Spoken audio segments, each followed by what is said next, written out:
Les sociétés à l'âge industriel. Comment la révolution industrielle bouleverse-t-elle les sociétés au XIXe siècle? L'industrialisation entraîne des conséquences économiques et sociales. Des inventions bouleversent l'économie. L'industrialisation débute en Angleterre à la fin du XVIIIe siècle. Elle valorise une nouvelle source d'énergie, le charbon. La combustion de cette roche alimente des machines à vapeur, perfectionnées par James Watt en 1769, qui se multiplient dans tous les secteurs.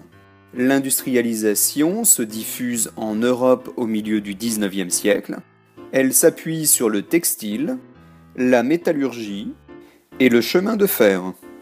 Elle connaît une seconde poussée à partir des années 1880 en Europe et aux États-Unis. Des sources d'énergie nouvelles, l'électricité et le pétrole, alimentent de nouveaux moteurs électriques ou à explosion. La multiplication des objets fabriqués en série nécessite une nouvelle organisation de la production. La mécanisation progresse et des procédés nouveaux se diffusent, comme les hauts fourneaux. À côté des ateliers qui assurent encore l'essentiel de la production au XIXe siècle, des usines apparaissent. Elles abritent des machines complexes qui sont au cœur de l'industrialisation. Des centaines d'ouvriers, mais aussi des ingénieurs, des savants ou des inventeurs y travaillent. Les progrès dans les transports, chemins de fer, bateaux à vapeur, réseaux routiers, facilitent le développement des échanges.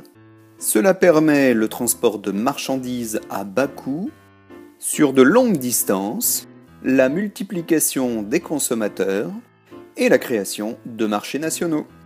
Construire une usine, une ligne de chemin de fer, creuser une mine ou acheter des brevets sont des opérations coûteuses. Les banques prêtent de l'argent aux entrepreneurs sous la forme d'obligations. Les entrepreneurs se procurent également de l'argent en créant des sociétés qui émettent des actions. L'industrialisation crée une nouvelle hiérarchie sociale. En 1900, l'Europe compte 400 millions d'habitants contre 180 millions d'habitants en 1800.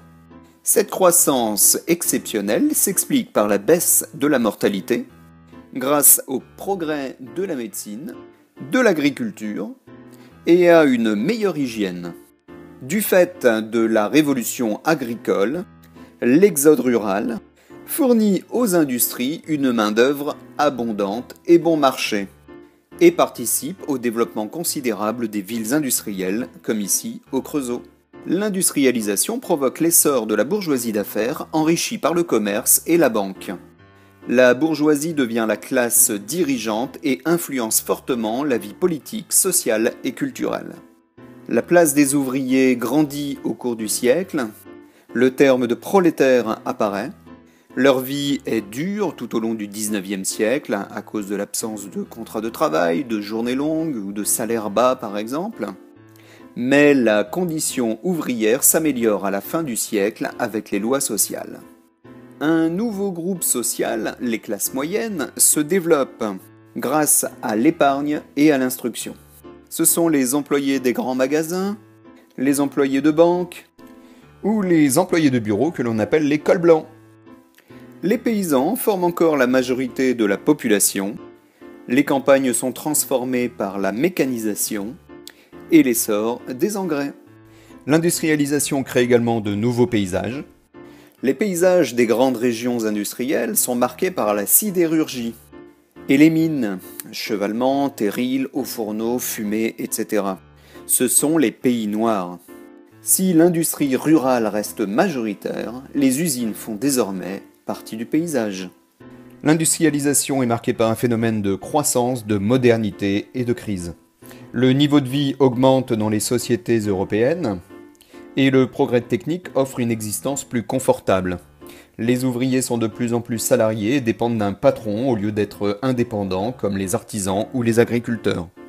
Les ouvriers organisent des grèves et des manifestations pour demander une amélioration de leurs conditions de travail. Grâce à des lois sociales, leur sort s'améliore. En 1864, ils obtiennent le droit de grève en France. En 1884, le droit syndical. Mais les crises économiques ralentissent l'activité des entreprises et créent du chômage.